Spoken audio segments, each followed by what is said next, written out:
Hey, everyone. Welcome to another episode of Gotta Get Up, a podcast for New York Liberty fans. And on today's episode, Brian and I are going to talk about that's right, Jaylyn Sherrod, who had a fantastic year, and we'll break it all down on today's episode. Gotta get up, gotta get up, gotta get up. Hey, women's basketball fans, welcome to Gotta Get Up, a podcast for New York Liberty fans, brought to you by Rosie Media and hosted by Erica L. Ayala.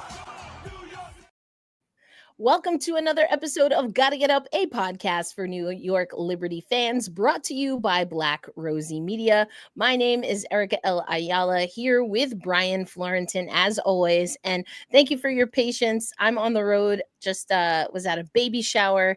Aww. And but all that to say that ran into a little bit of travel issues here, but we are here, Brian, and so with that, let's actually do a quick vibe check. Like, what's good in your neighborhood? Yeah, it's been pretty chilled. Like, it's New York winters get super windy, so ooh, yeah. I was walking back to the house maybe like a half hour ago, and then like it's a so I was just yeah, two more blocks, I'm back inside, and then back in the warmth.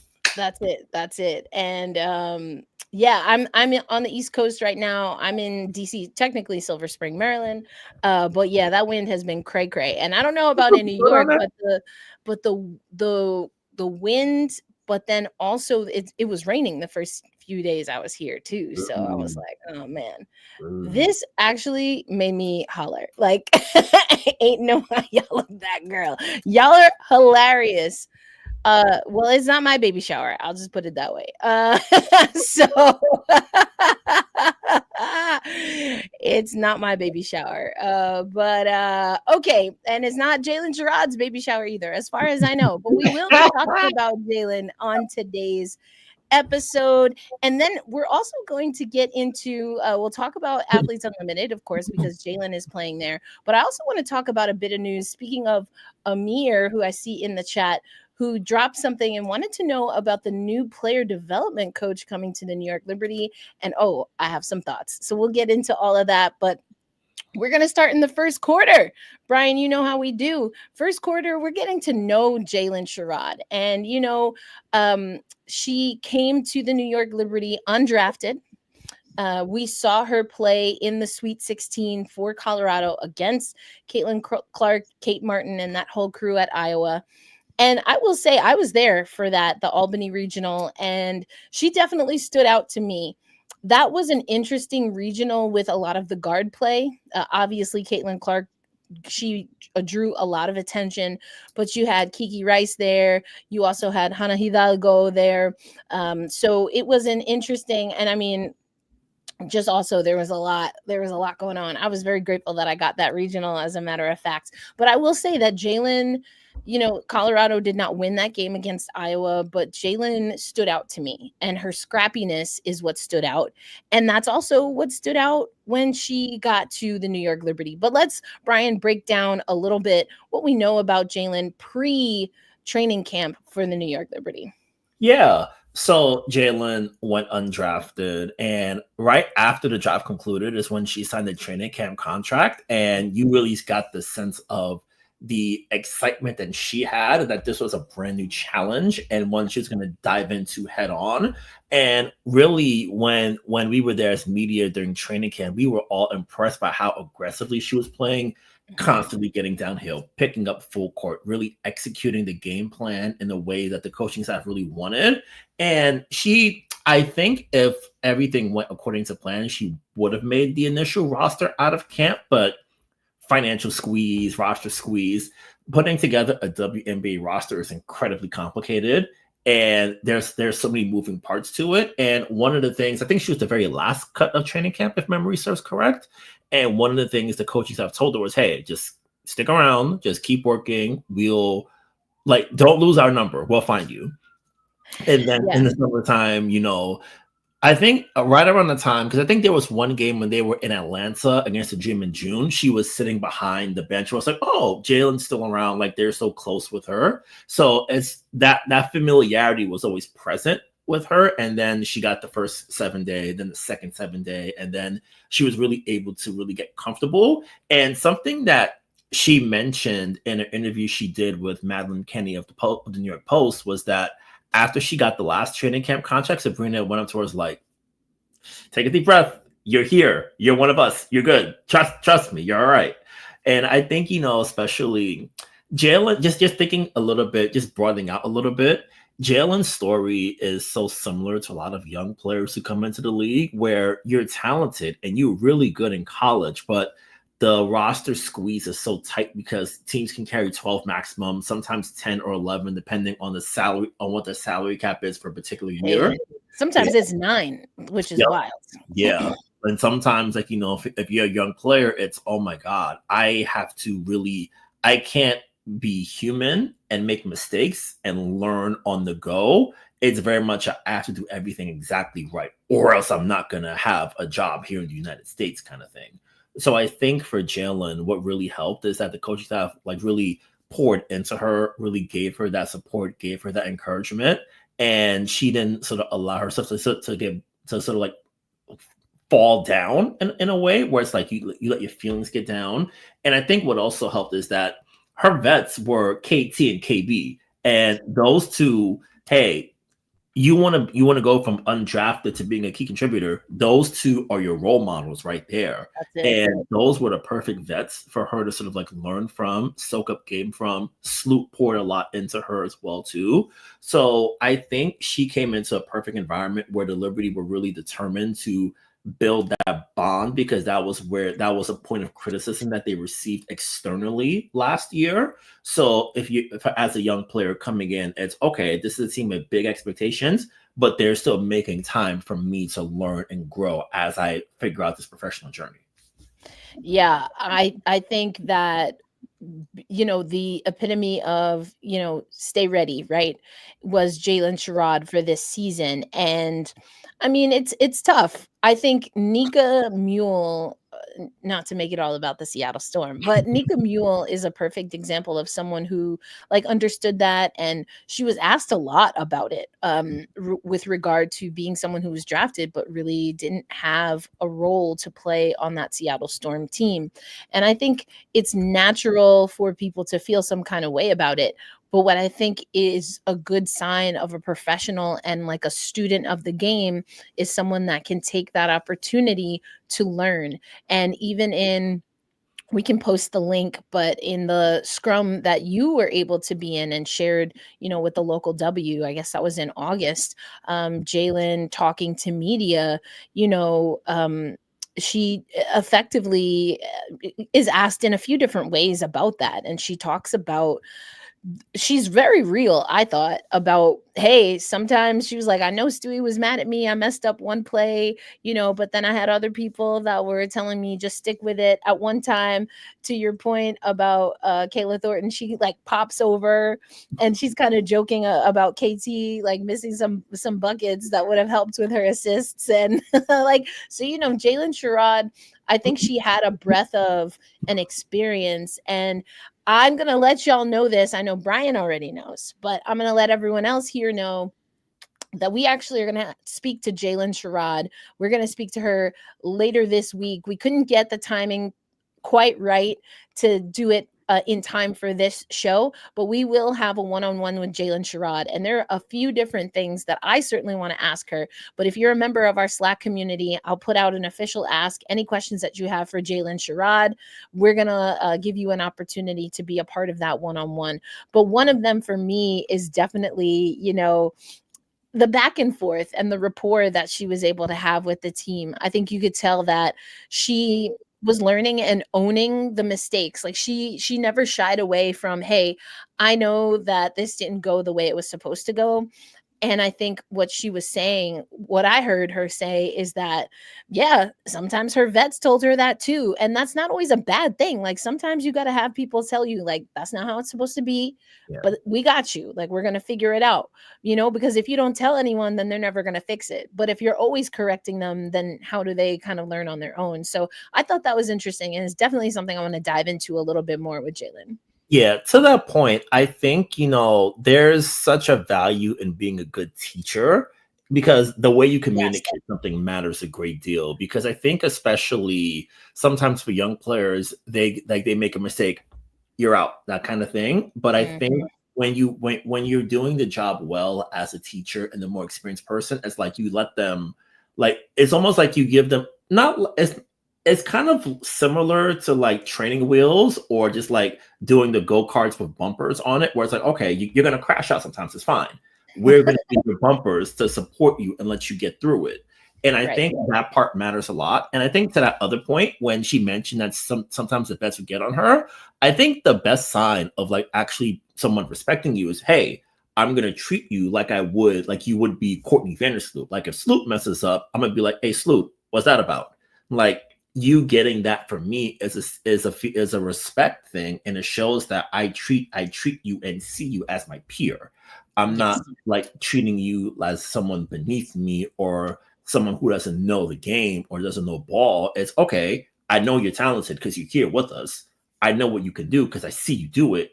Here is what I'm looking for, and if I come at you in a particular way, it's not because I'm being mean or anything like that. It's because, okay, that's how I learn, and I want to help you out, and I'm going to do it with a respect and a care while still allowing you to like have that growth. Exactly. That's a very New York thing. And to a point you already made, it was something that the New York Liberty struggled with. And I did clown them. Like, listen, we talked about it. I clowned the crap out of them when they had everybody, it looked like a freaking, celebrity, telethon. They had the whole dang roster there talking to Holly Rowe. And I clowned them. I was like, come on, let's not be corny. Let's not be corny. Let's not be corny like that. You know what I'm saying? But at the same time, I mean, they heard the feedback, and I forget, was it Sab? It might have been a few different people, and I think Sabrina was one of them that said basically last year things would come up and people were almost like afraid. They didn't want to, like, we were like walking on eggshells. They didn't want to correct people. And I think JJ said something again, because it was more than one player. So, like they focused on it. And I think the way that JJ talked about it, Jonquel Jones, is that she said, hey, like, sometimes you got to have that conversation, like you got to be like, listen, we're going to talk about this. Nothing went, or at least it seems like fewer things went unspoken with this 2024 championship team. And that's exactly what we heard from Jaylyn Sherrod again in that scrum that you posted. So I love that. But let's get it back into, go ahead, Brian. I'm sorry. Yeah. One other point I want to make related to that, we've all lived lives here. And you know what happens when someone's just like sitting on something, like it's like, oh, this thing is making me mad, but I'm not going to talk about it. Happens again. And then all of a sudden, what? Yep. Right. Not to make it all about the Seattle Storm, but listen, I will listen, when this was before her time at the Seattle Storm, but when Skylar Diggins-Smith was on the bench and just her leg kept shaking. Like, for me, that's the epitome of like, am I going to say this? Am I going to say this? Am I going to say this? And then she got up real quick. She was like, F this. Yes, I am. And got in somebody's face, someone, AKA DT, Diana Taurasi. But like, that's what I think about, right? That's the epitome of what you're saying right there. And it wasn't that. I think there's still, I will be honest, I think there's growth that can happen in that area for the New York Liberty. And I'll be curious to hear from the team once they get into camp how they're going to approach that, because now they have the blueprint and now they have to level it up. And I think that also goes into what is, or quite honestly isn't happening on player moves for the New York Liberty, but we'll get into that a little bit. But I want to dig deeper into Jaylyn Sherrod because again, she spent actually 5 seasons at Colorado, including a graduate year. She's actually working on now master's degree number 2. She educated, highly educated.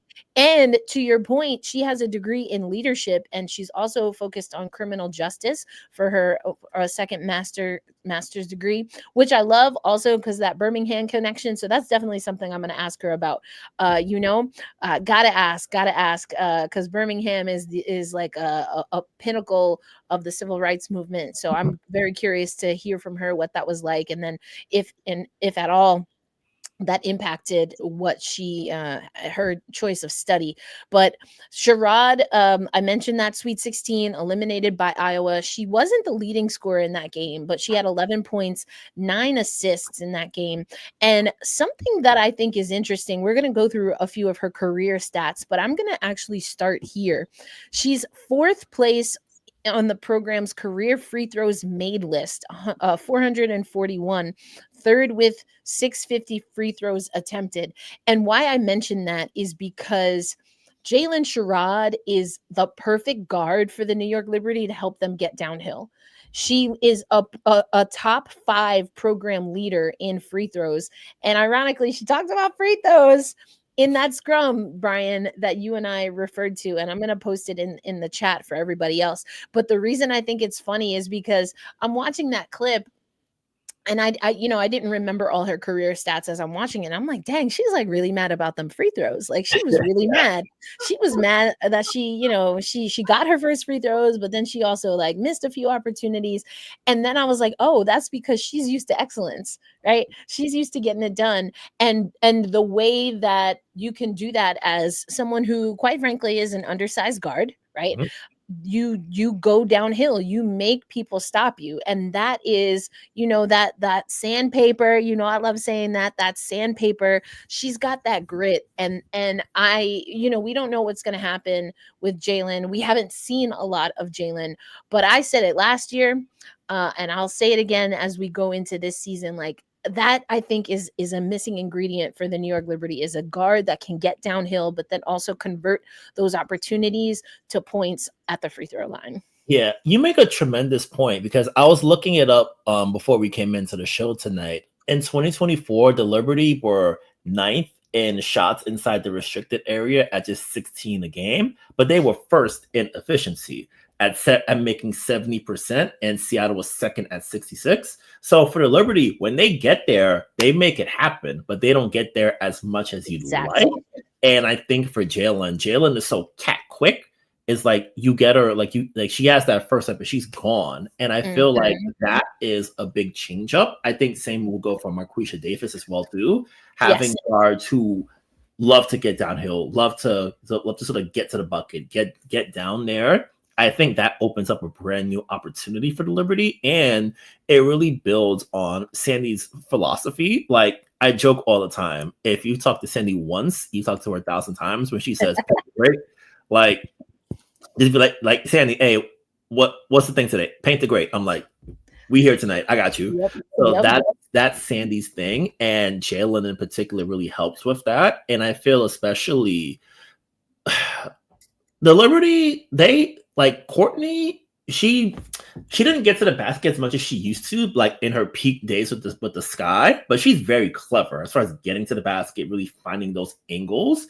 And I think having that gone is going to be tough to replace. And I feel like for a player like Jaylyn, sort of being under Sloop for a year, just sort of watching what she does closely, I think the expectation is you hope that she can sort of pick some of those intricate skills up, combined with like her natural sort of like speed and ability already. I feel like combine that with a little bit more run, a little bit more playing time. And I think especially the competition for backup guard is going to be fierce this year. So she's gonna I mean, I love these ideas, Amir. Listen, let's connect, because we need as many income streams as possible. Because I love what Ghost was saying about athletes in Palestine. I want to come back to that, especially with regard, because there's an athlete in particular. I'm hoping that we can get. We're gonna have to come back to that because yeah. But if y'all got any other ideas, we try to make this thing happen. But I love what you said also about the backup guard, especially potentially the Seattle. Oh, look at me, I'm all confused. The New York Liberty, Seattle also, but the New York Liberty are probably gonna look to see. I think they'll look to see what they can get in a guard position that is gonna create competition. Marquisha Davis and Jaylyn Sherrod, neither one played significant minutes, but at that point, does it matter? And I think it's a genuine question. How much does any franchise, but in this case, the New York Liberty, do they weigh, burning quote unquote a draft pick versus an undrafted player? All of the kind of positioning and politics that come with that. So I think it's going to be interesting, but we can definitely break that down a little bit more. And Brian, I want to get to some other stats about Jaylyn Sherrod, one of 3 players in program history with 1,000 career points and 600 assists. And again, I mentioned she had 9 assists in that game against Iowa. And she ranks 14th in Colorado history with 1,483 points. She's got 645 career assists. That's second on Colorado's all-time list. And to me, that's all about facilitation. So we talked about downhill, we talked about the sandpaper and grit, right? And why is that important? And this goes back to, the Brittany Boyd days. Now, Brittany Boyd was not a great shooter.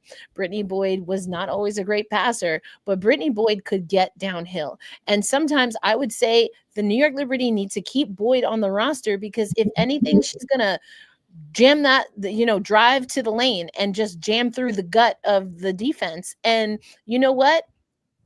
Sometimes you just need that to keep people honest. The difference with a player like Sherrod, even Q, right, is I think that they have a lot more control. They can finish at the rim.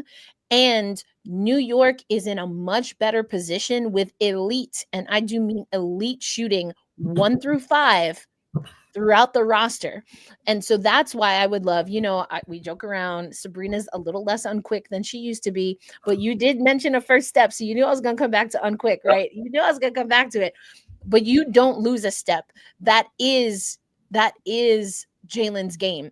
And she has shown that she can also be a great facilitator. The way that Sabrina facilitates is also critically important, but it's a different energy. And sometimes you need to tilt the offense and the attack, because then you disorient the defense of your opponent. And you don't lose when you can play both sides of that game. And that's why I've always wanted the New York Liberty to have a true downhill guard. Yeah, because I think for Sam, one of the things that she does is that she can stretch the defense out to like 35 feet and beyond. So that tilts the basketball court in so many different ways where people have to come up to really pay attention to her. Whereas a player like a Jaylyn, she's so quick, especially off that first step. It's always downhill. And, if you're big and dropping back, you're the cup, like there might be someone open in the corners. There might be things open like that. Like she has good court vision, so she can find a player like a big with great hands like a John Quell. Like you put anything near JJ, 9 times out of 10, she's getting it. And JJ is so great at the rim. It's either 2 points or free throws. Either way, something good is going to happen there. So I feel like for Jaylyn, that ability, especially to really break the defense down and really sort of like create that pressure, use almost like because we think of gravity as far as like 3-point shooting, but being able to suck defenders in with you or draw help when you get by someone for the first step, that matters almost just as much. And that creates new complications for defenses. And the fact that she can do that already, even within the limited minutes she got, is really promising for her. It is. Okay, first of all, here we go. This is inaccurate, fam. This is inaccurate. She was not 1 for 19 in the finals. She was 1 for 19 in game 5. Okay, that's number 1. What do we know now? And I told y'all, so y'all should have listened, because Auntie be knowing. I told you something wrong with Sab. She not gonna say nothing, but something was wrong. Well, she had a whole surgery on her shooting hand. Okay, but you shoot that thing, because if she didn't shoot that thing, then that Minnesota defense, they were just gonna clog. They're gonna clog the paint, make problems for everyone. So listen, I say a lot about Sab, including Unquick. Okay, but I ain't getting on her for one of 19. I'm not doing it. I'm not doing it. Also got the one that matters. That's it. There. Hello. Hey, Hello. hey. And with a busted thumb, I've had a hurt thumb. I used to be a catcher, and I had a pitcher who threw the ball very fast but had no control. So anytime I called a pitch inside, I basically, I knew my thumb was gone. Like, it was gone. It was, that's not comfortable. That's not a comfortable thing. So y'all listen. We could get on Sab for a lot of things. But come on now, y'all gotta let that one of 19 go. Cause you know what? She put a ring on it. She put a ring on it. So don't worry about it, sweetheart. Don't worry about it, sweetheart. One day I'm gonna have to ask you in depth to break down what's worse: trying to block the plate with a bad hand or shooting a basketball from deep with a bad hand. Remind me about that in April. Listen, I've probably done both in my high school career. Okay, we'll talk about it. We'll talk about it. But yeah. Not down. I ain't going down with the ship. I went all the way up into the rafters on May 16th. Come on now. What are we talking about? Hey. What are we talking about? I told you she's getting the keys. So y'all can say what you want, but come on now. Come on now. Like, come on. Come on. We won. Hey. That's what I'm saying. Like, come on. Get it how you get it. Ultimately. And was on the bench for the final play. You know why? Because she didn't have it. Sometimes it be like that. Yep. But okay, riddle me this. 1 of 19. I'll take 1 of 19 in game 5. Because what you gonna kick Sabrina? You gonna kick Sabrina off your court for game 3? Hello. Bow. Y'all there? Hello. How about how she was holding it down for the whole first half of the season? Bow. Hello. Come on, we talking about Jaylyn Sherrod. Don't be like that. Don't be like that. We did our deep dive on Sabrina. Come on. I have so many more Las Vegas themed jokes. So I'm gonna save that for. She's elite. Hey, yes, she's elite. Like, yes. Come on, she is elite. Elite. Do you remember? I remember this, Brian. You and I were there. What was Asia Wilson? What was her shooting percentage when they played the New York Liberty this year and got spanked? And what did Asia say after that game when somebody asked her about it? She was like, "No, Chelsea Gray, I got it." Yep. She's like, "Don't worry about it, sweetheart." She's like, "You think one game defines who I am?" Went on to win MVP. Yep. On a dang near 6 seed team because they crawled up to 4. Hello. Come on, y'all. Don't do that.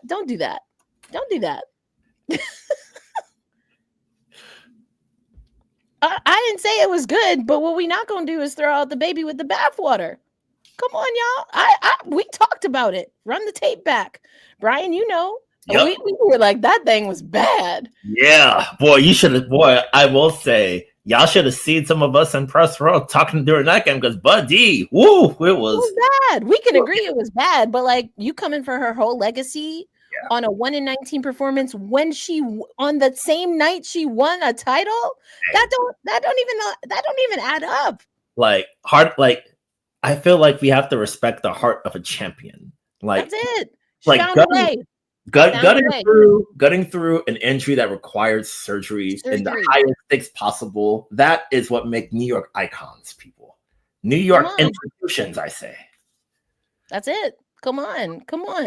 Sometimes you gotta, as JJ once said, thug it out. Yep. That's where we're gonna put that. That's what we're gonna put on a t-shirt, Amir.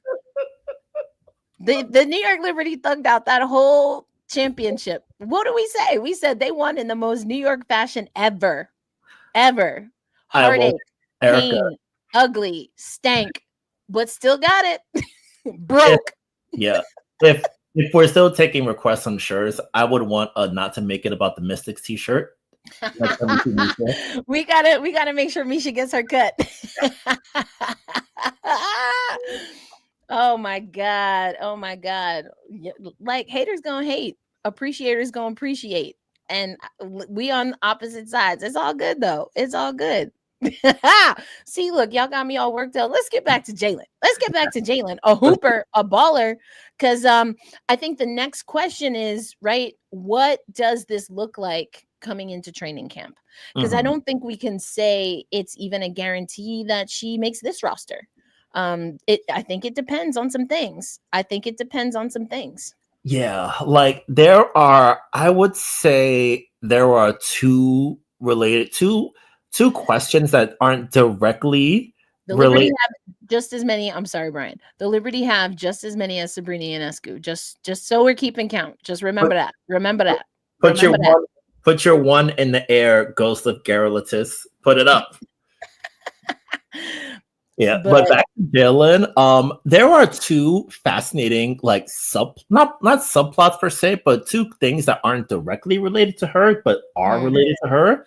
The first is Marine Johannes. Right now, MJ is still recovering from ankle surgery. She was supposed to play in Turkey during the winter instead of being in the French League like she usually has been, but she's been out of action as she recovers from surgery. So the first question for MJ specific is, will she be healthy by the time camp rolls around in April? Will she be coming back to begin with? And from there, what does it look like now that she's been away from me for a year? And we'll get to Johannes down the line, but one of the big things I want to really see from her, and something she talked about in her last media interview here in New York, was that the coaching staff really wanted her to do more work off the ball, because in France she's on the ball a lot, but here Sabrina and Sloot were running the offense, so she had to play more off ball. So that's going to be a fascinating question when we get there.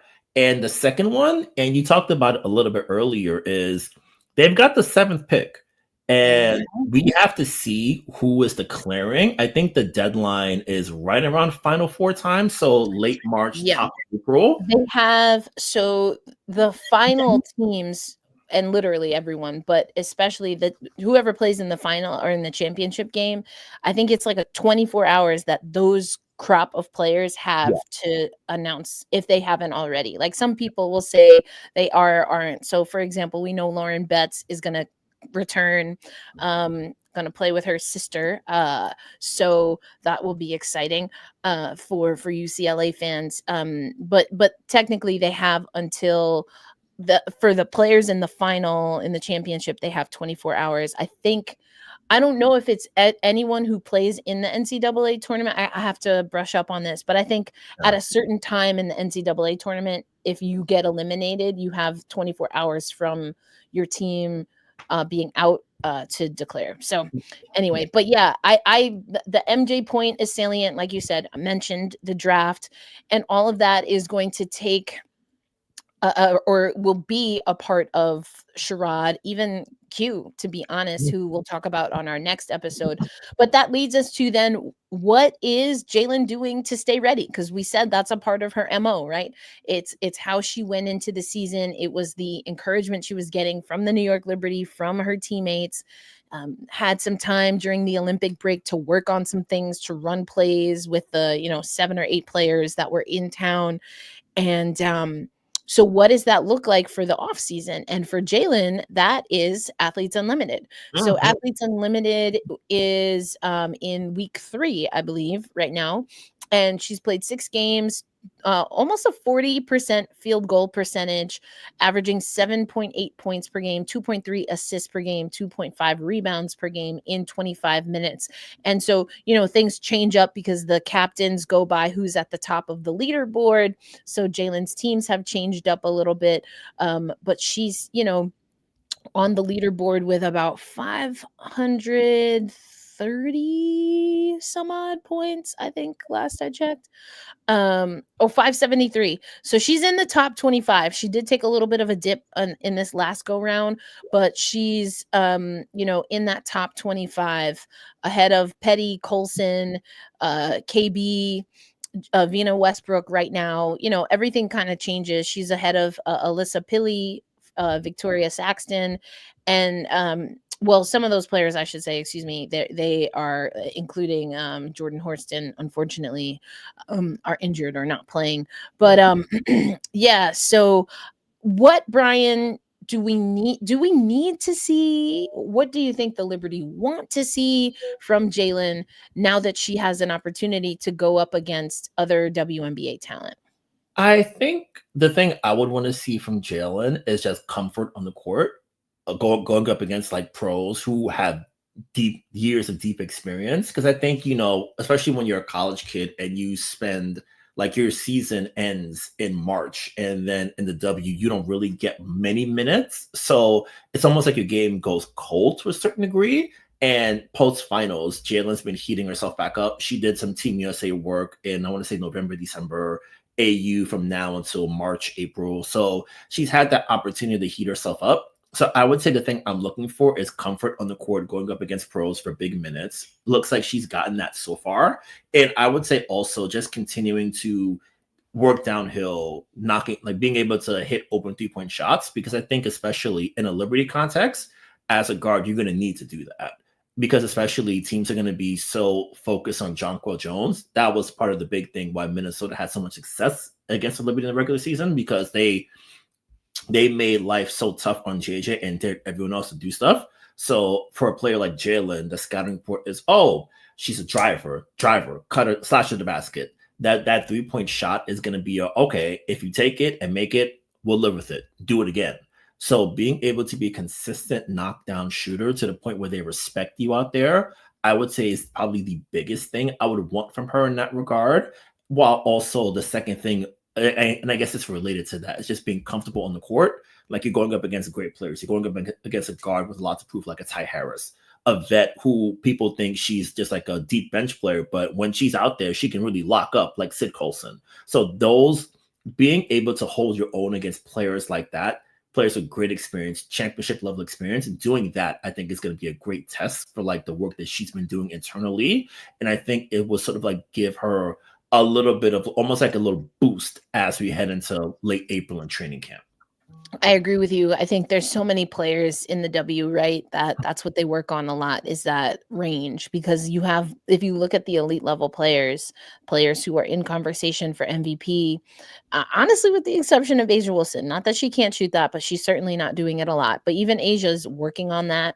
You look at JJ is like just comfortable, like pull out the recliner because she can shoot that thing and has no problem doing it. And I love that for JJ's game. And it's been a huge difference maker for the New York Liberty. So I agree with you for the perimeter shot. And again, like I said, y'all want to say 1 of 19, go on, baka baka ba. She's still got a ring or will. But it goes back to that whole premise. I said, Sabrina has to shoot that, because that's how you keep the defense honest. As a player like Jaylyn Sherrod, she has to have the confidence, even if she goes 1 of 19 or 1 of 25 or 0 of 52. I don't give a damn. Shoot the damn thing. When you're a guard, you have to shoot from the perimeter. I would say a lost art is guards also being able to drive. That's why Courtney Vandersloot has an impact on this team. But yes, you need to not just take those shots, but you need to let the defense know you can make those shots, which also, to your point, I think means that Jaylyn also, and you don't say this a lot about guards, but I think sometimes you also need a mid-range. Like, for example, what did we see from Sabrina Ionescu, who, yes, Damian, I'm still giving her the keys. I did see that comment, but, I had some other giants to slay in the comments. But I did see that. I'm still giving her the keys. Is she the perfect leader? It's not that Sabrina doesn't have things to do, but one of the things she did in the offseason is she got that floater back. Yeah, and that was huge. Yeah, something that Sabrina talked about with our friend Christina Williams a few weeks ago on Christina's podcast is that Sab really wants to be more consistent with the mid-range. She wants to really bring that back. Like, she's got the floater down. She has to. Great, yeah. But now, that 15 to 17 foot area, especially for a lead guard who has the ball in their hands a lot, you want to be able to use the entire court. You have to take that shot. Like Courtney Williams, that's Courtney Williams. That's her thing.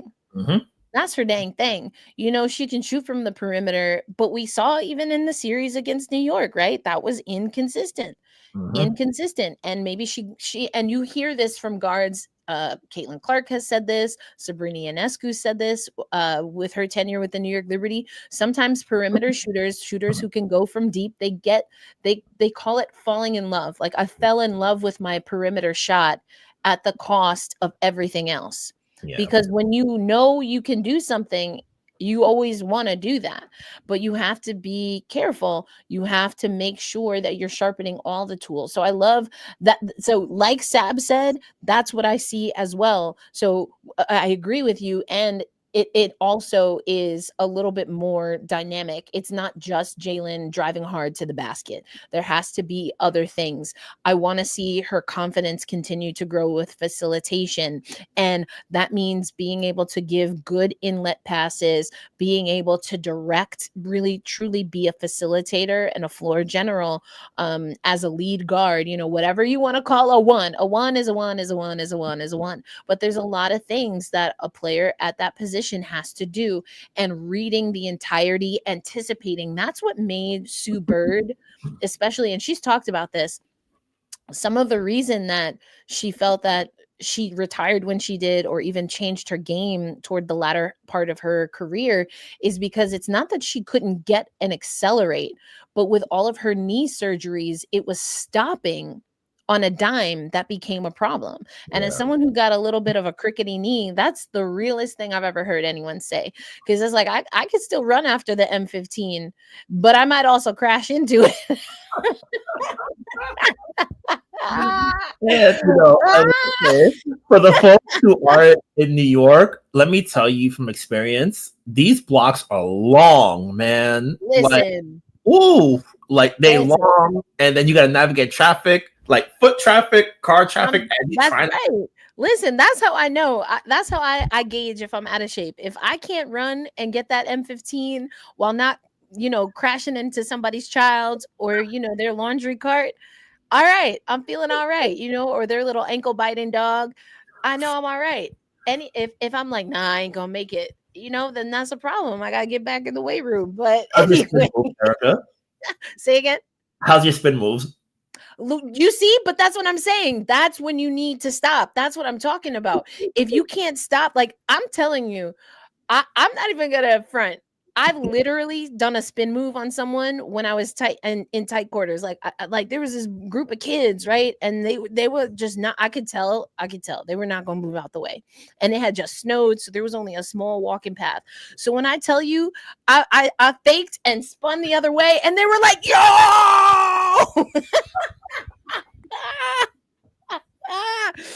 But when you can't do that, you got to think about it. Now you got to be a little patient. You got to slow down, But if I'm a turn that shoulder. You know what I'm saying? I be out these streets turning that shoulder, running for the M15. But when you ain't got that, you got to change your game a little bit. But we went off the tracks completely.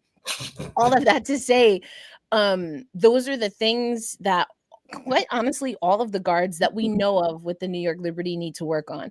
But I'll bring back MJ, because MJ, like, it's almost like breathing, the way she's able to operate in the mid-range.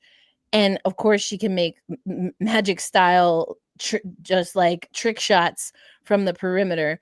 But MJ does that really effortlessly. I think what's going to need to happen is her physicality is going to have to increase, because coming off of screens, being able to drive to the perimeter, or drive to the hole, excuse me, in some traffic, those are places where MJ is a little more vulnerable, I think, than any of the other guards with the New York Liberty. But anyway, I think it's going to be really interesting to hear from Jaylyn, because we will talk to her later this week. It's going to be interesting to hear from her what she wants to get from Athletes Unlimited. And I'm so glad that we're going to have a sit down with her. I only the timing, we went back and forth a few times, and the timing just didn't work to have it in time for this episode, but we wanted to stick with our deep dive on Jaylyn Sherrod. But so, the next thing though, I want to talk about is that we have a new member of the New York Liberty staff. Mhm. And this is someone who I said we talked about Athletes Unlimited. Now we're going to talk a little bit about Unrivaled.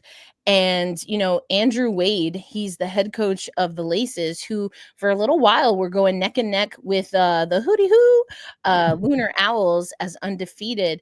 But he is, according to Christina Williams, going to be the player development coach for the New York Liberty. And I've had a lot of conversations with Andrew in the time that I've spent in Miami. And some of it I'm going to save because it's not for Black Rosie Media. It's for the other company I work for. So I want to make sure I publish it first. But I find his philosophy really interesting, Brian. And from what I know of him and how we understand how Jonathan Kolb has wanted to attack the psychology of basketball in the WNBA, to me, this seems like a logical fit. Yeah, I find that to be very interesting because, especially for folks who cover the team on a direct basis, we see the work of the coaching staff. Like Brian Langton has done a lot of work with Niara Sabally over the years, as an example.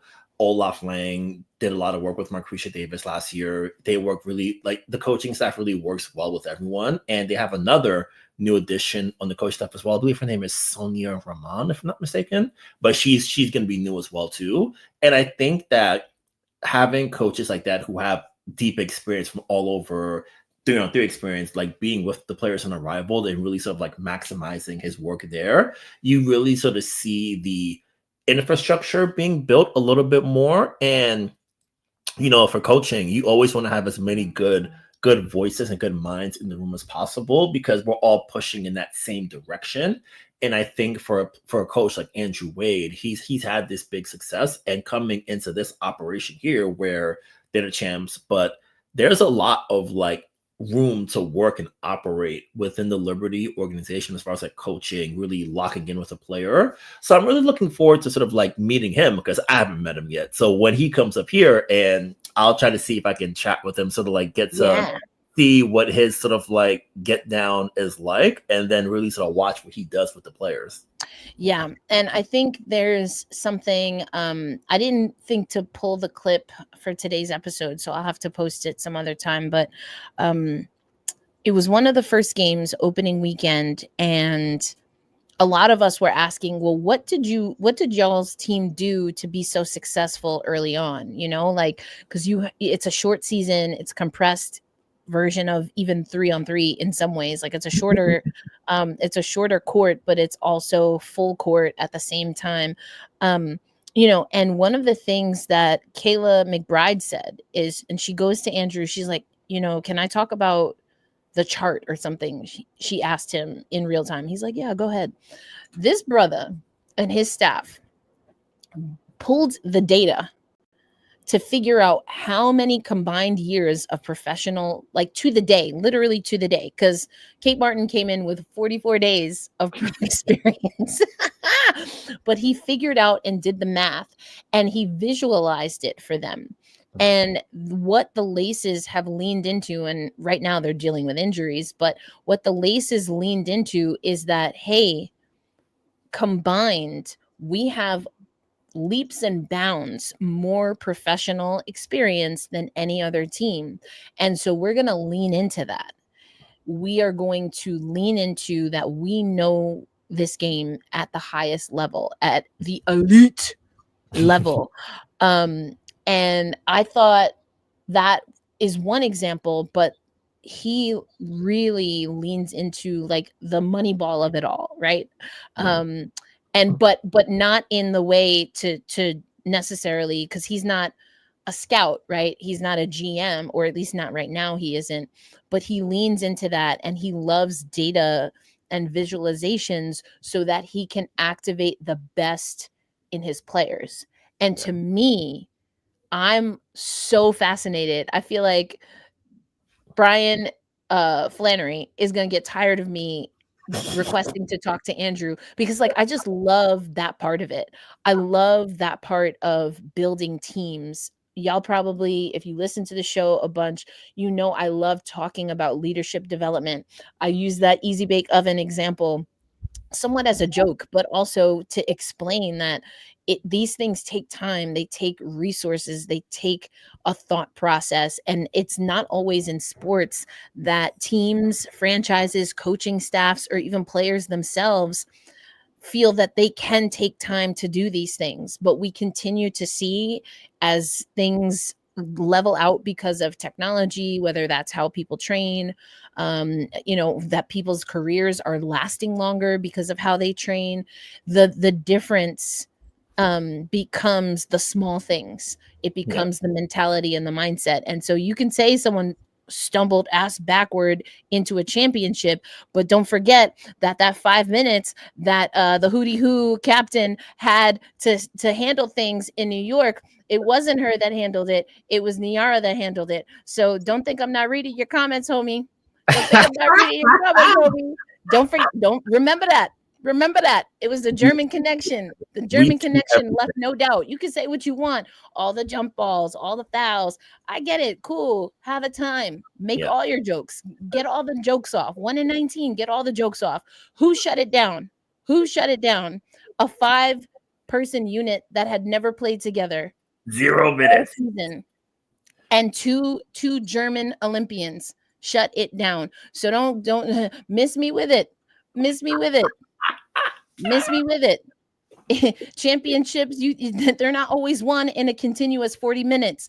Sometimes it takes 5, and that's what it took for the New York Liberty to get the dub. Thank you. Drops mic. Anyway, we'll see you on the next episode. Bye.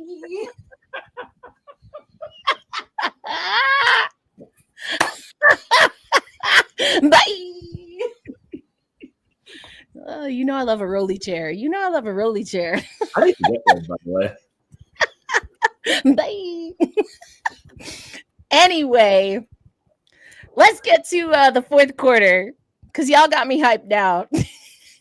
Money Martin and friends. Listen, I also have something in the works about Cash Money Martin. I'm excited to talk about, because again, Andrew and I talked a lot about Kate Martin, and if perhaps Unrivaled is kind of the perfect setting for a player like Kate Martin, which is why, again, I'm really excited to talk to Jaylyn Sherrod, because I think Athletes Unlimited is similar in some ways to Unrivaled in that it's player focused. Now, Unrivaled is player created, player founded. Athletes Unlimited player focused. But now I want to know a little bit more about how Athletes Unlimited goes about development, because they too they're called facilitators, so not coaches in the true sense. But how do those facilitators help when it comes to professional development? And Jaylyn, I think, is going to be able to do that. A thesaurus. A thesaurus. Do that. You do that. I'm ready. Send all the gifts. 12 North Cheyenne Avenue, mailbox 043, Tulsa, Oklahoma. Oh my goodness. Oh my goodness. I will say, I'm thinking, as he mentioned about the coaching piece, I do wonder, especially now that there's greater investment in the leagues going forward, just really the personalization aspect of it. Like, I would love to ask Jaylyn and the other players in AU and Unrivaled, like, what's it like? Because here in the W, like, you have an individual coach, but especially for like an AU setting where you're bouncing team to team, like, what does that look like per se? And like, what's the sort of skill development that is there as far as your foundation goes, as far as like you working out, things like that, understanding plays, all that kind of jazz. And then from there, in the in-between time from games where, like, like, I think they're back this week, Wednesday, the 19th is when AU's back on the docket for this week. So what's the in-between time looking like, and how are you sort of using that to sort of like rest your body, rest your mind, exactly that are there for you? And then when you are doing on-court work, what is the sort of like, what's the thing you're sort of locking in on a particular session kind of thing? Yeah, absolutely. Here's a comment. Jaylyn Sherrod should have received more playing time, especially in the playoffs. I agree with the first part. I'm half and half there. Yeah, I agree with the first part. But we knew, right? whether you want to talk about Sherrod or anyone else, if Sandy wasn't playing you in the regular season, you wasn't getting no play in the postseason. Yeah. I mean, because Sandy halfway didn't play the bench last year, and she ate that. She was like, listen, I get it. I hear y'all. I think about it. And I said what I said. I did what I did. And you have to make sure that your core unit is good to go. And obviously there were things that still needed to be refined with that 03, with that 2023 team, you know? Yeah. So yeah, I want to see more Jaylyn. I know we joked around about 5 players that had 0 minutes together.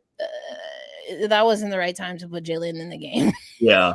I will say the first half of Damien's point, with 44 games and depending on what the roster may look like, I feel like this is the perfect time because like regular season is longer and the playoffs are longer. So I feel like this is I feel like if there's ever a year to fully incorporate your full 12 player bench unit, this is the year to do it because going forward is going to be I feel like leagues never go backwards when it comes to games played per season. It's a permanent growth. So 44 is probably going to be the lowest we have for the foreseeable future because God knows Kathy is trying to get more games up as much as she can. So we go to 44 this year, then down the line 48. She needs to extend that freaking, team roster.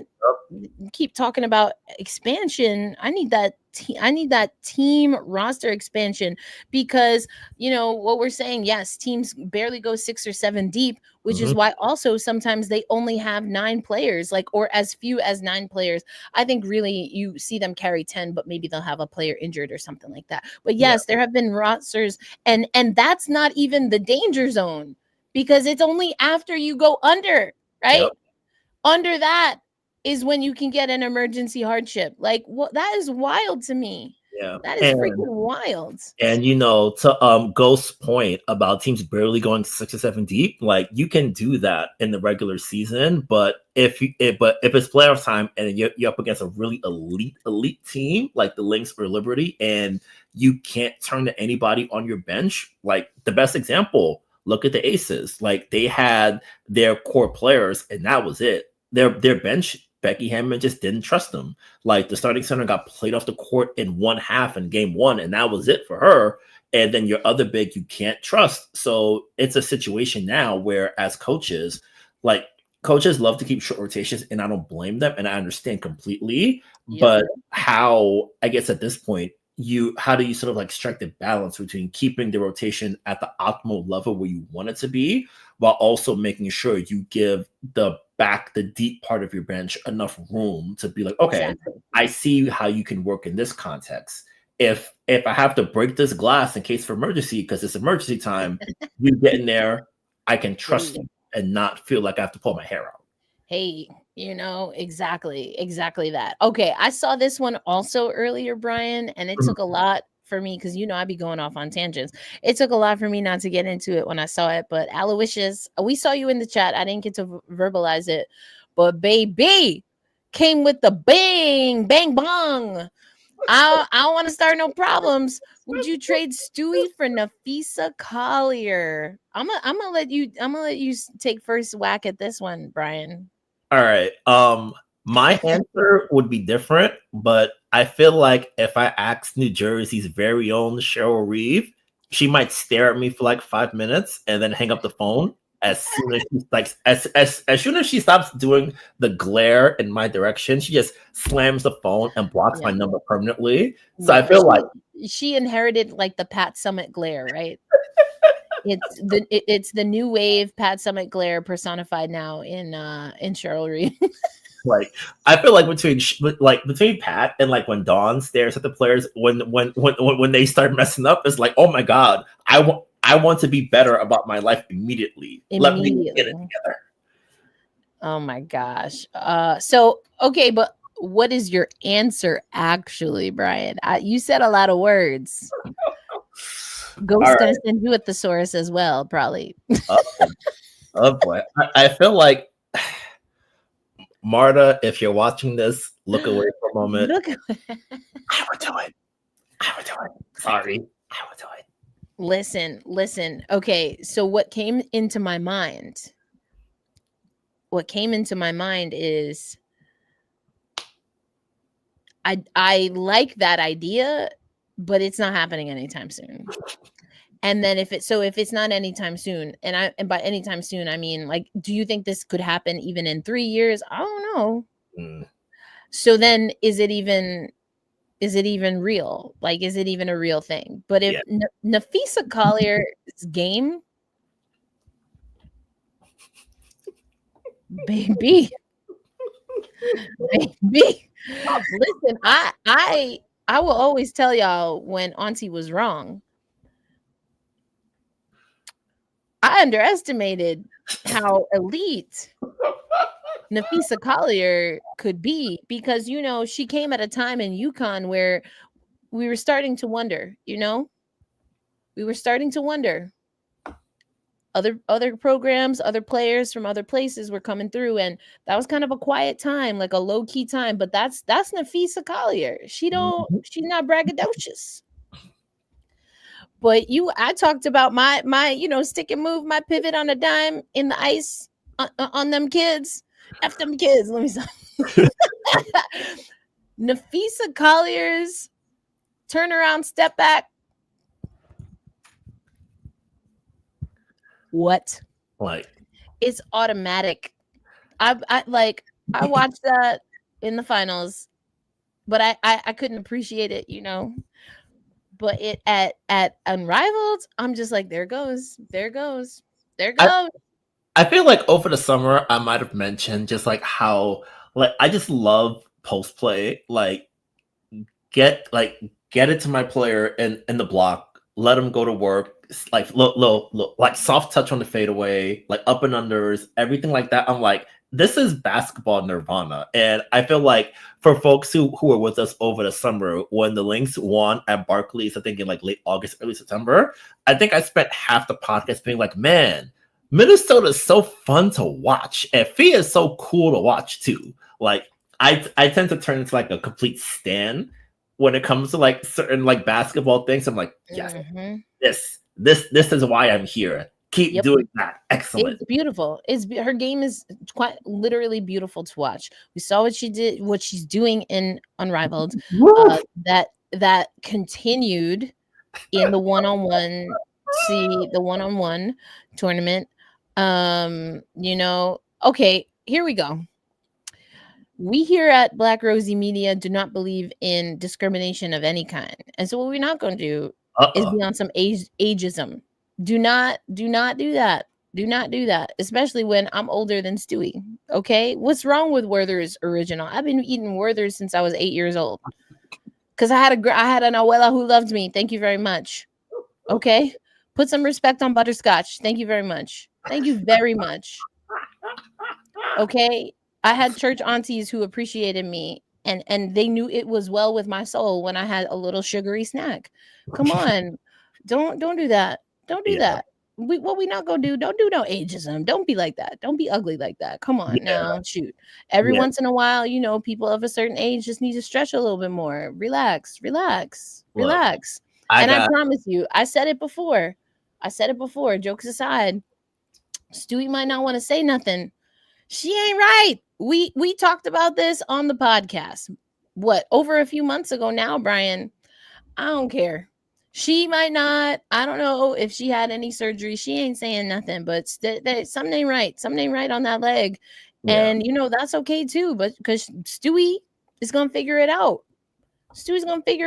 And Stewie's defense, even not being 100%, kept the New York Liberty in the dang playoffs. Yeah, that part I want to like just as a brief detour about that. Like, while I feel like the great thing about Breanna Stewart's game, and I think we saw it in Game 5, like if the offensive game can turn down, but the defensive game is always going to turn up. Like, hello, just like her, just like flying all over the court. We're not losing this effing game. That's what it is. Yeah, Game 3, but like she's making all the buckets that she won on that big 13-0 run, stretching the third into the fourth. But her help defense in that game was bananas, and just her flying all over the court, the knowledge she has, the wingspan she has, like being able to do what she does even on the nights where her shot isn't there, and there are times where I'm like, Stewie, why are you shooting over 3 people? Make the kick to Liam Lefebvre to the corner. Like, I can have those criticisms, but I know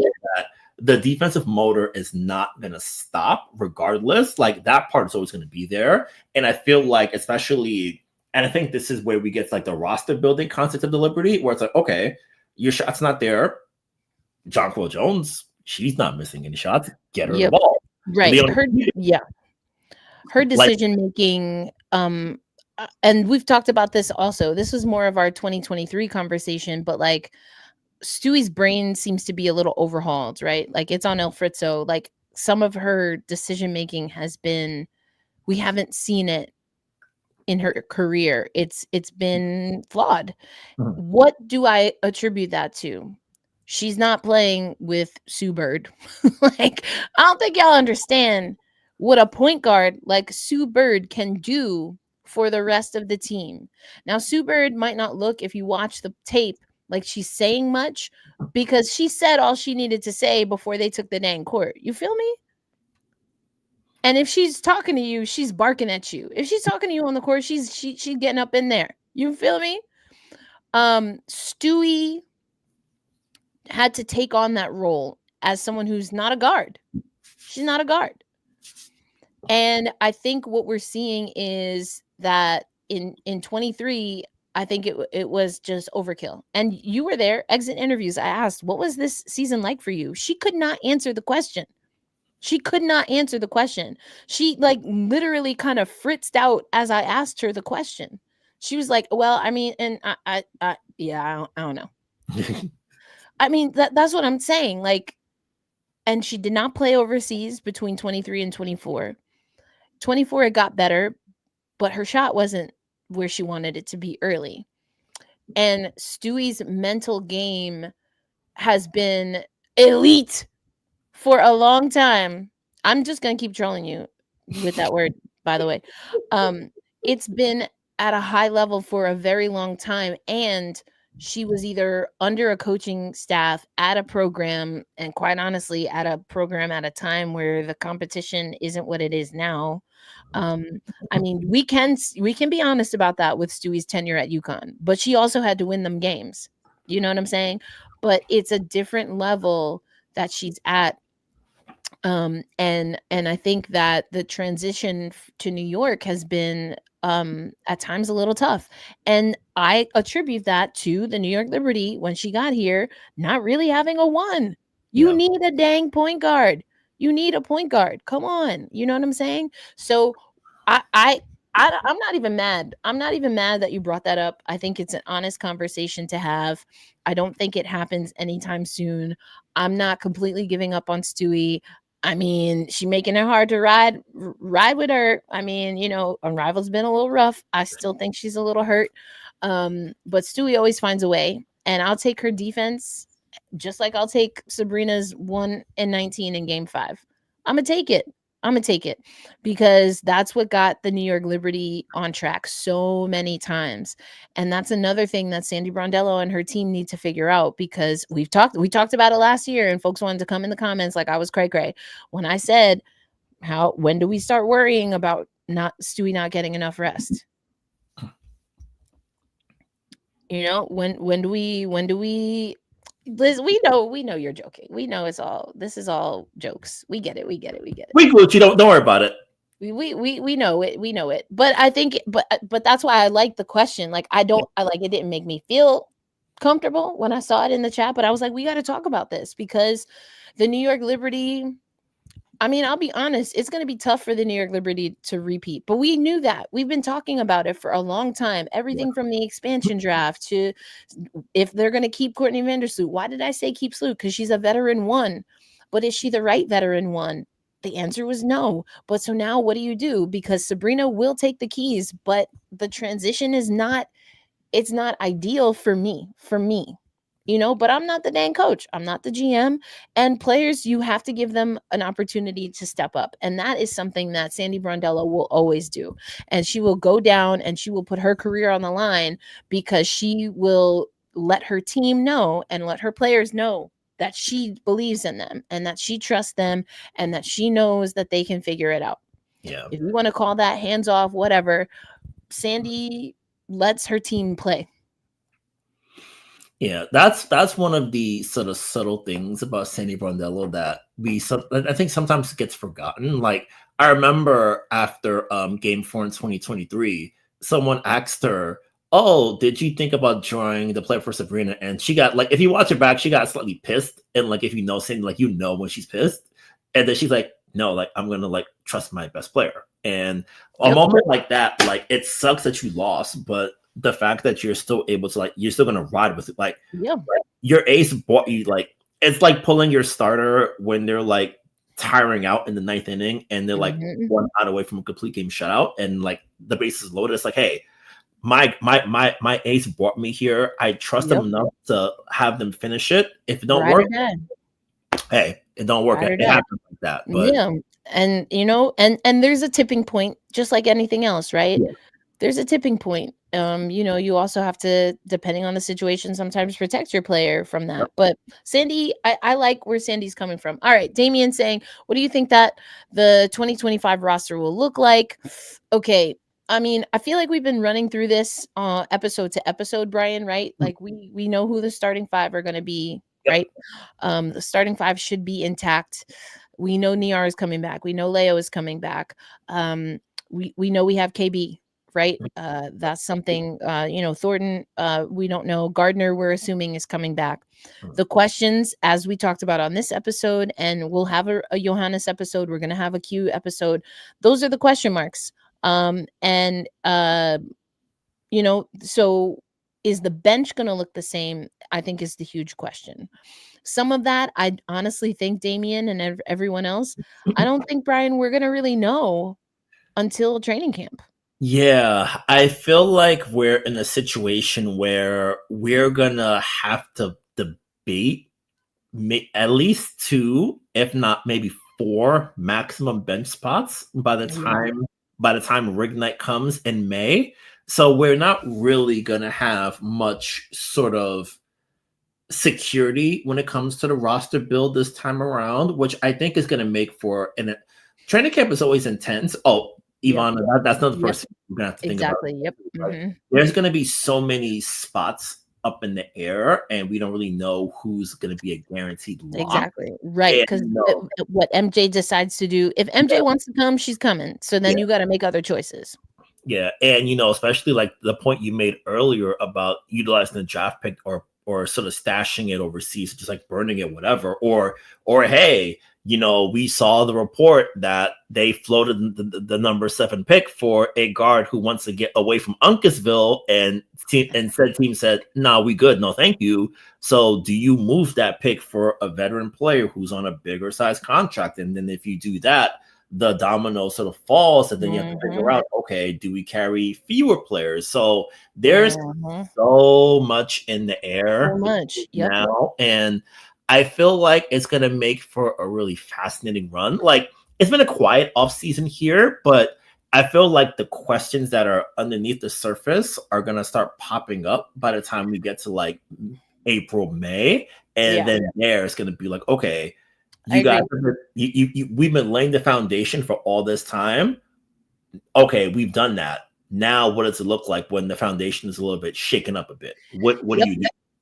And, you know, this is where I lean into what Jonathan Kolb's vision is. And he's someone else. There are a few interviews that we are just in a little bit of a holding pattern for. But, you know, we are expecting to have Jonathan Kolb eventually on the podcast. And, you know, I think that the other thing I keep saying, Brian, to everything that you said, the only thing I would add is that also navigating a CBA that's in flux, which is likely has a high probability of impacting salaries one way or another, or I should say the salary cap, because if the Players Association gets a few things that they want, it might come in some finagling elsewhere. So those are things that are just in the air.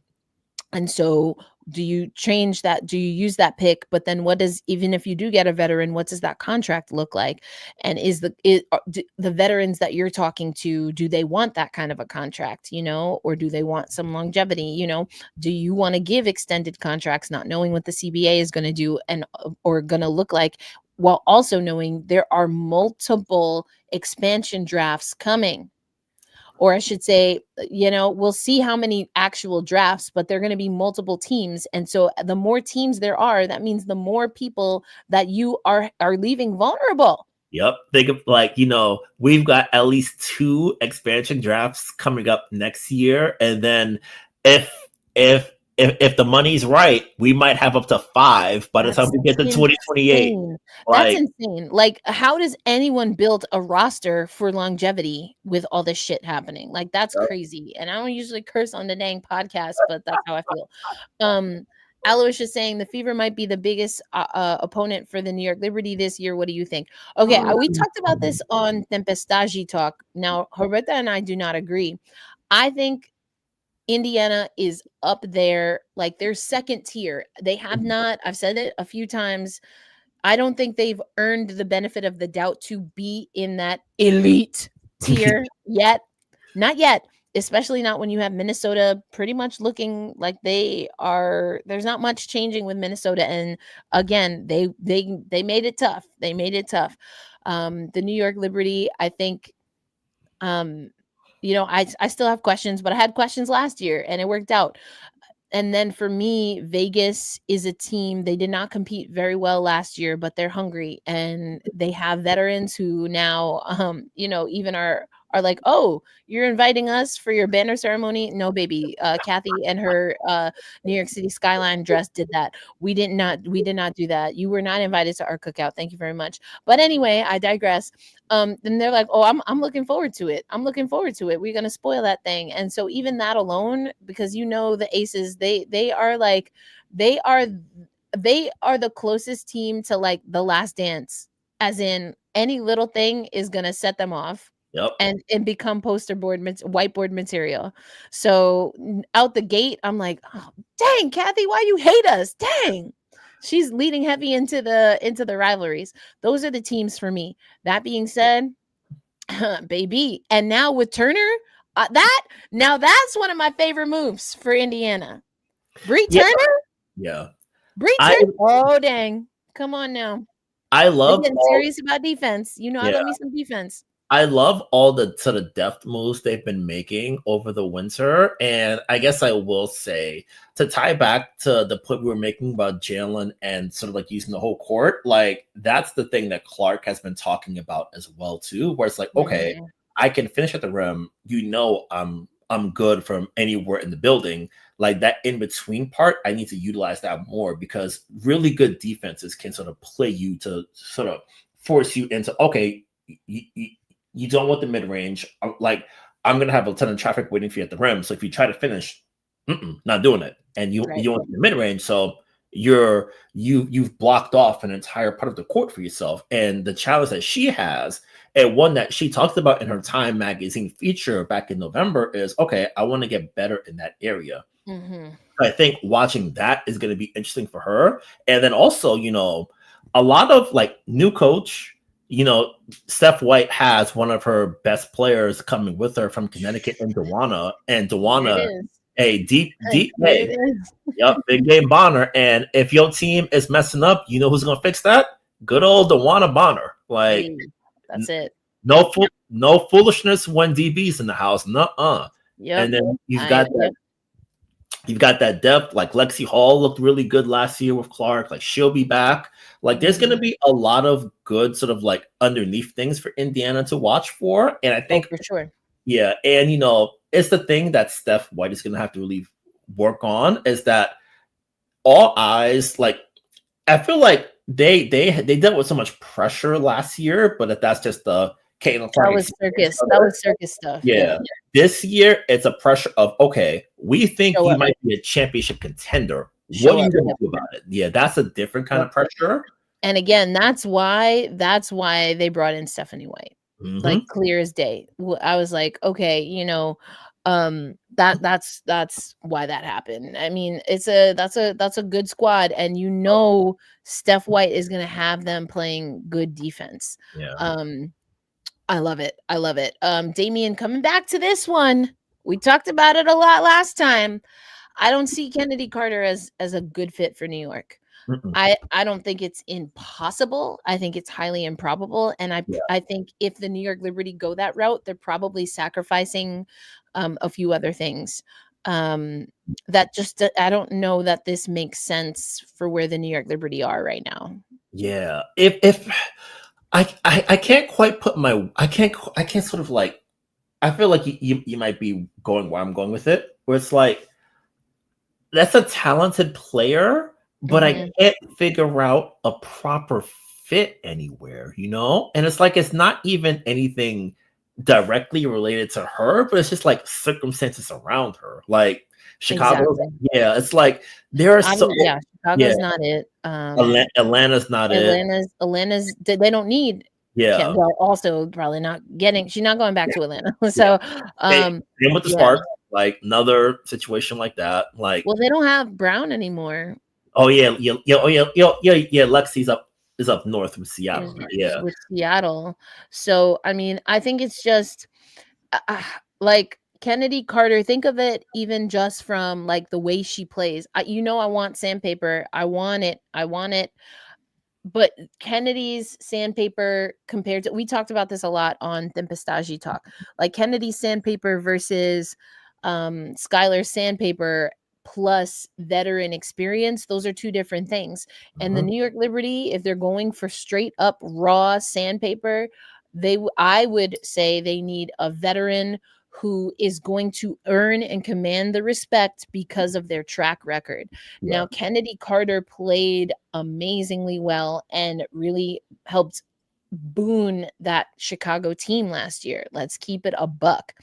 That being said, all things being equal, if you feel like there might be extra things to manage, I'm going to go with someone who also has a veteran pedigree, who knows how to lock people down in the league and can bring that, as opposed to someone a little bit earlier in their career. Now, is that fair or not? I don't know. But that's where the New York Liberty are. This is not an experimental, this is not a hybrid rebuild, right, situation for the New York Liberty. They are the defending champions. Yeah. And to that point, to the hybrid rebuild point, I feel like when you're early in the process, you could sort of like I am weak. I'm sorry. I had to interrupt you because I can't stand that I cannot stand this Kelsey Plum quote, but to use it like I'm weak. I'm so like, you are so out of pocket in the best way for that, Amir. I fucking love it. I couldn't even, I had to post it right away. That is hilarious to me. Anyway, I'm sorry, Brian, go ahead. Yeah, I think, especially when you're early in the process, it's okay, we just grab the talent fit, see how it works, and then just whatever. But now that you're deep in okay, we are an elite team, we are a champion, and we want to stay here for the next decade kind of run, it's okay, what is the best sort of like combination? Like, I know the talent, but do I think that the role we have here would suit you? And if you did come in that role, would you be happy with that? Right. I feel like for a player like Kennedy, like, because if she came here, she'd be what, third off the bench? And I'm like, she wouldn't want that because she's too good for that kind of role, where it's like, you're 20, what, like she's 24, 25, super young still, maybe 25. So it's like, you're young, and I have to turn my game down for what, like 10 minutes a night? Like, nah, I don't know to be a real starter in this league. And God knows this guy had a million problems that we know of publicly, at least. Lord knows what might have happened internally, but she really was the only reason their offense was like, it wasn't like dead worst we've ever seen. Because it's like, okay, if all else fails, Kennedy, like, put your head down, get to the rim, figure it out. Like, that was there because they didn't have any scoring at all. And then Marina was like, get me the heck out of here. So it's like, oh, Kennedy, it's just you. Do something. And she got sick during the season, but she was out there firing as much as she could, and she kept them afloat in the playoff race for longer than I thought was possible for the roster breakdown of that team. So Yeah, I mean, and to the point in the chat, like she has value. I think it's just about fit. We're seeing a lot of teams are starting to position themselves to be contenders.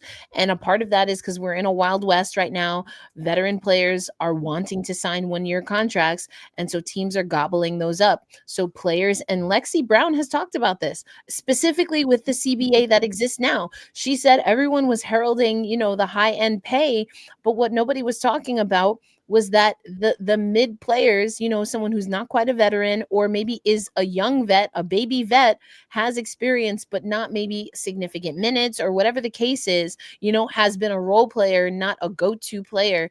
That we are the ones, she's talking about herself, we are the ones suffering in these things. And Lexi was out of the league for a little bit. Yep. Because the numbers weren't adding up. We talked about it how many times on this podcast, Brian? Some teams were going to 10 and would work with 9 because they wanted to keep an empty roster spot so that they could pay however much they needed to pay them. Like, that's the situation right now with the WNBA. And unfortunately, Kennedy Carter is kind of getting, demerits on both sides. She's too good of a player to take a lower contract, and she's not experienced enough of a player to warrant the high end. Not right now. And I'm not even getting into all of the other stuff that we've talked about, which you have to believe other people are thinking about as well, because team chemistry matters. Yep. It matters. And these are teams, Indiana going for a title. Vegas wants to play for a title. Minnesota, New York. I think Phoenix is a little interesting. I gotta think about that. I gotta think about that. But teams are making moves. Maybe Washington. Maybe. Seattle, I think, is a team that's going to want to vie. They have some things to figure out. This is what I want to ask you this, Brian, and then we're gonna, because we've been going for a while. Yeah. But I want to ask you this, because again, Joveta and I disagree on this, but who do you think has a better chance to make a championship series this year? The Indiana Fever or the Seattle Storm? I would say right now,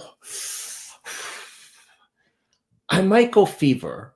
And I think I'll go with the Fever because Seattle, they're in the uncomfortable spot of having to replace 2 youngsters at a moment's notice. And Nika didn't play much last year, but that's still a guard position that you're down.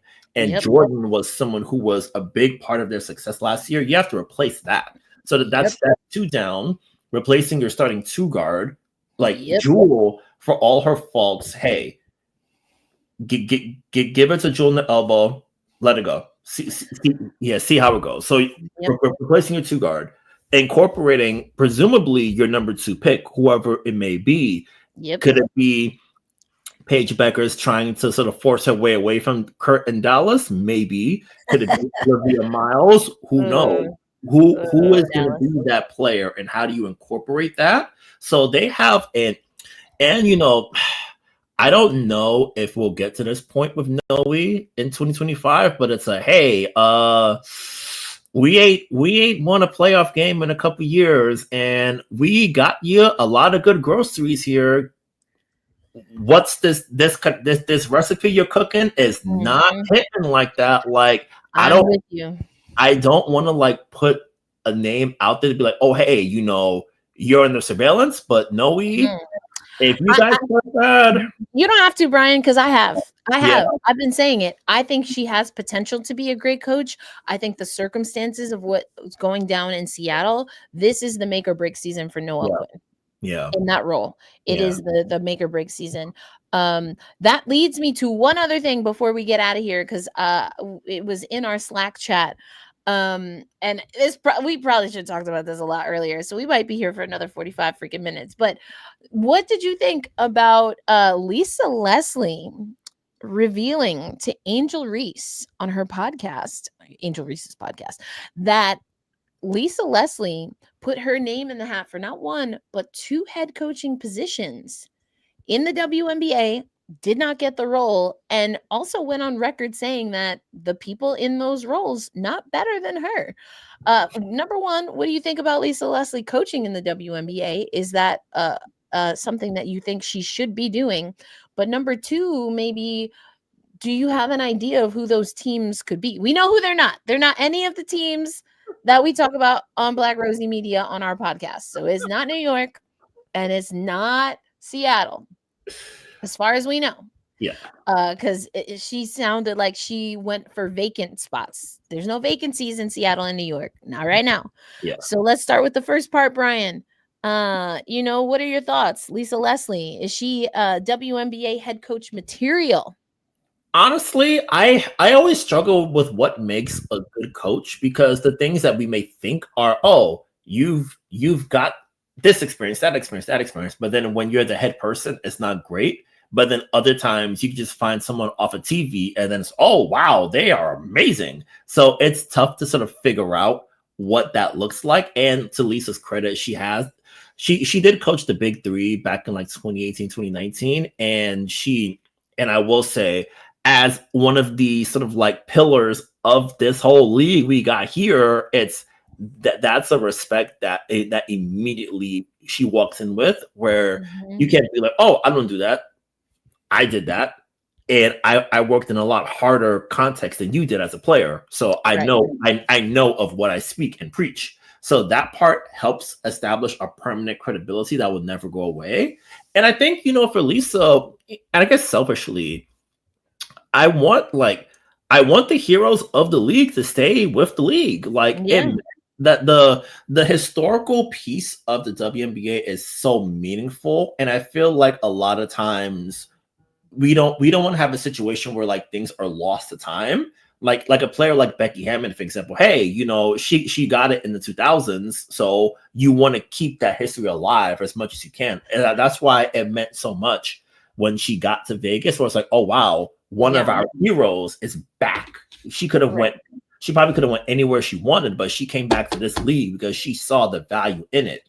And having like a hero like Lisa coming back to be a coach would be really awesome. So I think if she wants to do it and there's a spot that's open for her, why not do that thing? Like get that money, get that experience, like coach them up, really be the hero of the league, and really have people get to know you. Like as more people come in, have them know you and everything you did. And also Ghost Point. That man. This is point. Okay. So this is where I want to start, because it's the last part for me. I got sympathy for Leslie. First of all, she said she's not going to put her name in the hat again. So everything that you just talked about, Brian, Lisa feels some kind of way. Yeah. That part. And then the part about Derek Fisher. Yep.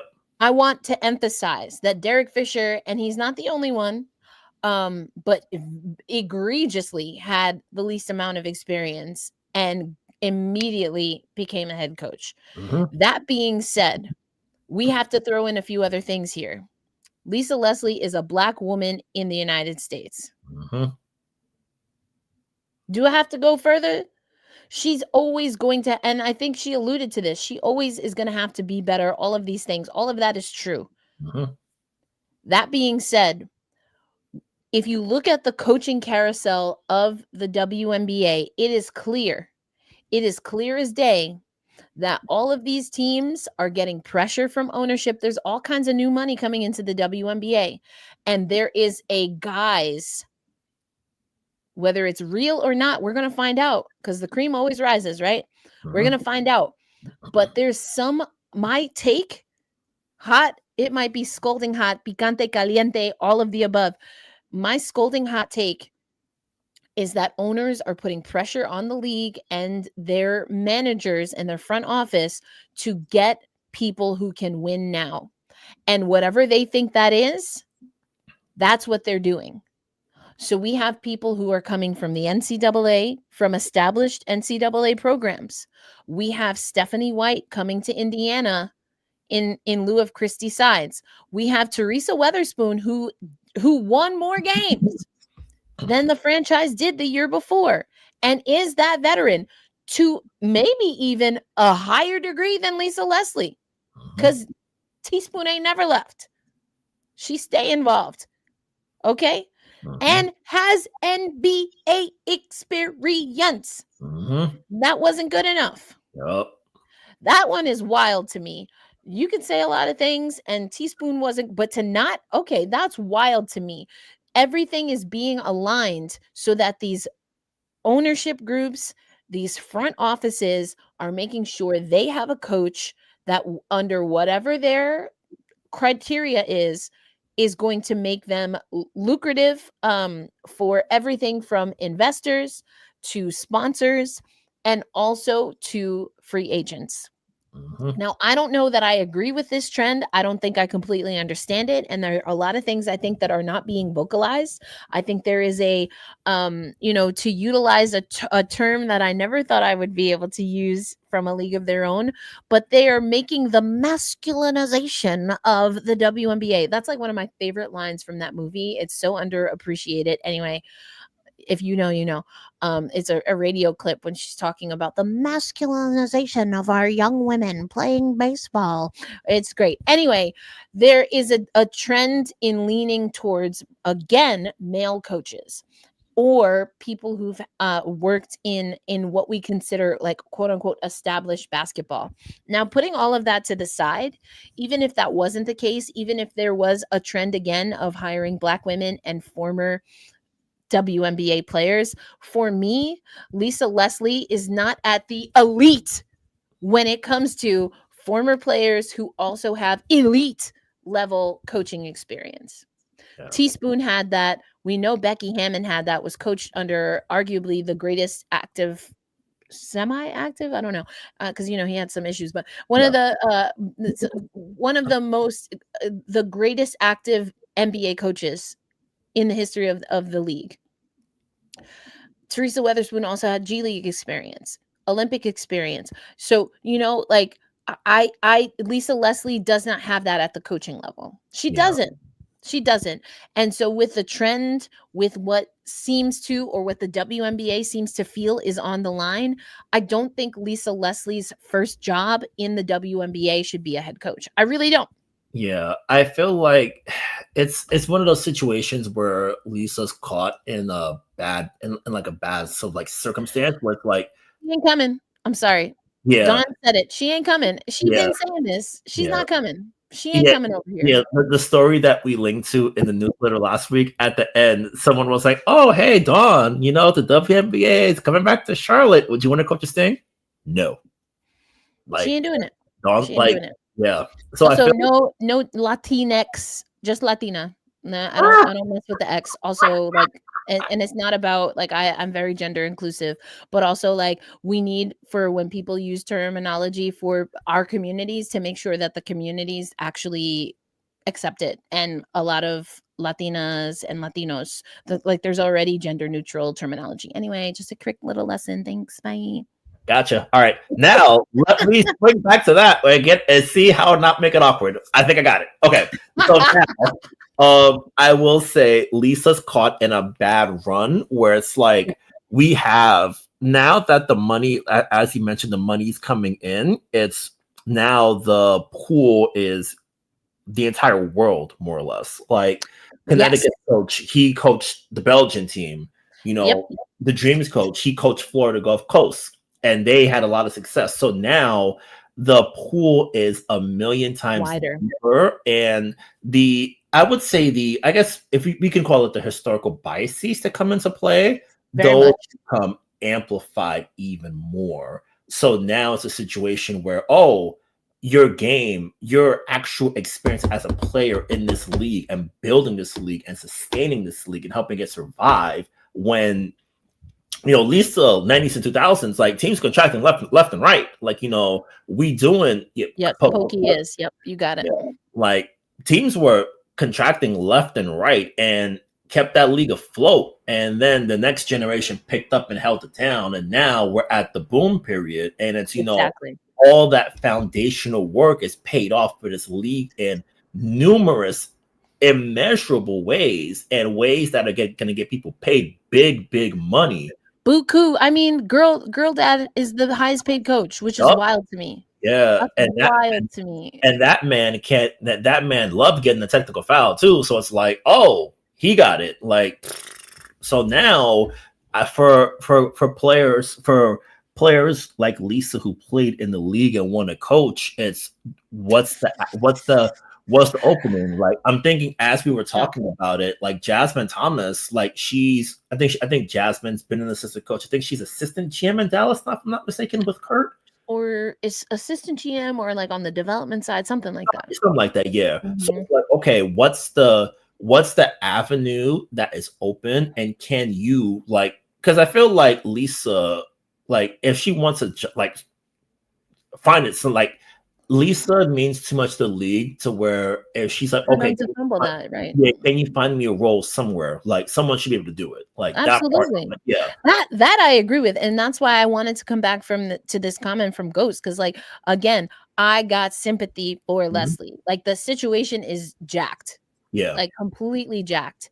That putting all of that into isolation, if we could, right, if we could exist in a silo, even in this utopia world, I think that the way the competition is moving, that Lisa Leslie only improves her chances to remain a head coach by being around the league, this era of the league.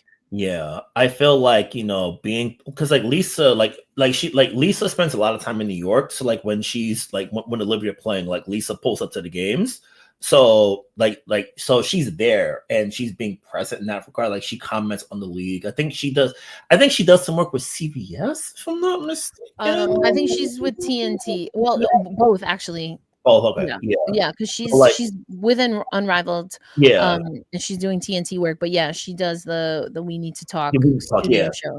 Yeah. So it's like keeping that presence matters a lot, and not just on, I'm giving out hot take kind of thing where it's like, okay. Well, yeah, that part, because she'd be giving out scolding hot takes. And that's, I mean, I didn't want to bring it up. You brought it up because I wasn't going to go there. But like somebody, I'd be like, baby, you could have left that in the oven and just let it burn to a crisp. I'd be like, oh, gee, what's boo boo brew? We don't need that. No. Like,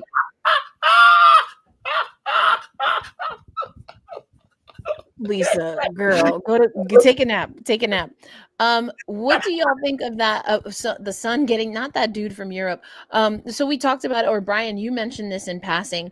What I will say, and I'm not going to divulge any names, but I was in a situation where we were talking just casually about this. Not you and we, just to be clear, not Brian. I'm not talking about Brian, but I was talking with other journalists. And the one criticism that people immediately had is that, oh, well, I'm not sure the players are going to be able to understand him. Like he doesn't speak English well. Don't do that. Don't do that. Don't do that. Don't do that. Yeah.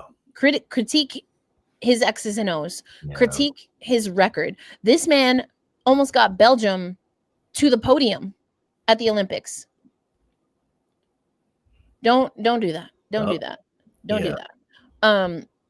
I just wanted to put that out there because like I was in a situation where I did confront that person head on, but I didn't go ape like I wanted to. But I just think that for all of the reasons that we're talking about, if the WNBA doesn't embrace fully, and Roberta is not here, but remember we had that chat where she talked about some of the xenophobia effectively of the league, and that's where things like that in the comments, how are they going to understand their coach? Well, like people have accents, and if they figure it out. If you don't understand something, just ask for it to be repeated. Or what I like to say is, I'm not sure I completely can you reframe that just to make sure I got it? Like, but like, let's not do that about accents. Like, anyway, that a little bit of an aside, but I wanted to bring that point home. Yeah. I don't know a lot about him, I will be honest, and that's on me, right? I didn't get to speak to him at the Olympics, but I covered his team. And again, that Belgium team, they looked pretty solid. Yeah. And we're able to navigate a lot, and he had that team playing really hard. So what that looks like and how much, and this is another thing about head coaches just in general, right? How much of the head coach is because the head coach is pushing the right buttons? How much is it because they have elite players, like in his case, Emma Miseman, Yes. Julie Van Loo, like that team, some ballers, some hoopers, So for me, I'm going to reserve any critique. But what I will say is that I think it's already clear with how Connecticut is in their hybrid rebuilds, that the coaching staff, and I think this also comes from Tuck, right? From Morgan Tuck. Yeah. They want to go international. That's evidently clear in how the Connecticut Sun are operating. Now, is some of that because they have to? We got to put that out there as well. Maybe they ain't got a lot of choices. Yeah. But I think it's worth seeing how he operates. I don't know that I can't give you an answer. And I like I said, that's on me. Not knowing enough about his track record. And I'm an eye test person. Y'all know this. I like to see, I like to feel, I like to hear what's happening. But I give him the benefit of the doubt just based on how I saw Belgium play in the Olympics. And I was there and I was talking to his players and I did see how they were able to make things tough. And I got to put some respect on that. Yeah. And, for Belgium in the Olympics, just as a brief aside, like it took Gabby having the game of her life in the semifinals and then Ezzy having the game of her life on that Sunday morning in the bronze medal game to beat Australia. So to beat Belgium. So it's like, hey, he had them ready. Yep. That whether it was him, the collective of his coaching staff, that Belgium team was ready and he was the head coach. That's what I know. Yep. That's what I know. Yeah, that part matters a lot. And to your point earlier about just sort of like the inclusivity piece of it, like the WNBA is a great league for a lot of reasons, but one of them is that a lot of these players, man, they got a lot of stamps on them passports. So they've been all around the world. They know how to Yeah. So like they've dealt with it before. Yeah, language barriers ain't no thing. We got hey. They make it work. They make it work. And it was interesting because again, my understanding is that it's not that he needs could he benefit from a translator? Anyone? Like, here's another thing. Outside of North America and really more specific to the United States, a lot of people speak multiple languages, like fluently. And so I think it was for the critique that I heard was that it was more of his accent was hard to understand. And, sometimes things get lost in translation. You don't have the exact word. I've been an English speaker my whole life. And sometimes I still don't get words right. You know what I'm saying? Yeah. Like, so you have to, if that's the one critique that people have of him, I'm ignoring that for right now. Because in my point of view, especially because of what Brian said, that don't have nothing to do with winning basketball games. Yeah. Because this game is global. We know that. Yeah. And, for people saying that they wouldn't understand the accent, like I live in New York, like accents that are perfectly normal to me, I'm like, it's okay. Like I understand it perfectly fine. You may not, but that's hello? Yeah. That's like, a you problem. Yeah, and again, if you don't know something, it's like, just ask. Just ask. He said to give the ball to you. Exactly. Like summarize. Okay, we got it. Noted. That's it. He said to give the ball to you. One day we should do like if YouTube allows, we could just do like a watch along of Love and Basketball. So funny. Prepárense, listos. I mean, he said more than he said to give the ball to you, but el próximo año. Pero este año es el próximo año. He was saying, we're always talking about next year, but this year is next year. And then he said, we're going to give the ball to Mon. He did say something like that, but he said a lot more. And then he said, prepárense, listos. Basically, get ready. Yeah. So I did think about that scene, but see, I knew if I said it, Amir, that I was just gonna say the whole speech, and I was like, we already hella overtime.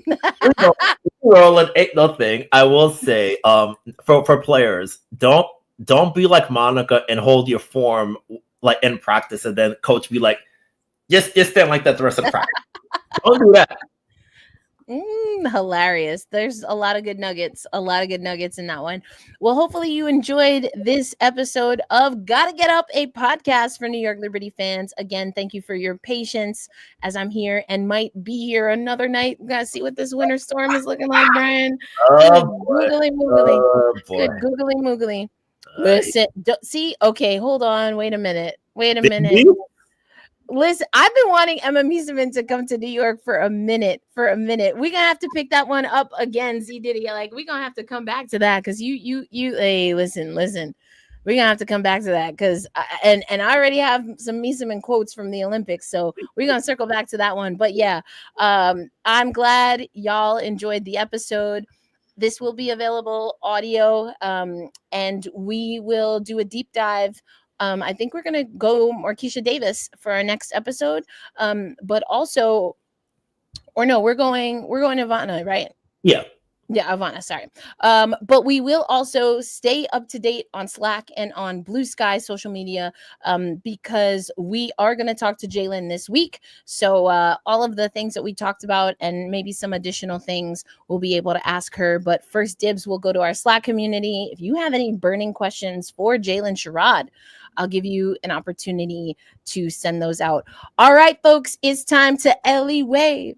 Wave. Have a good night. Peace out.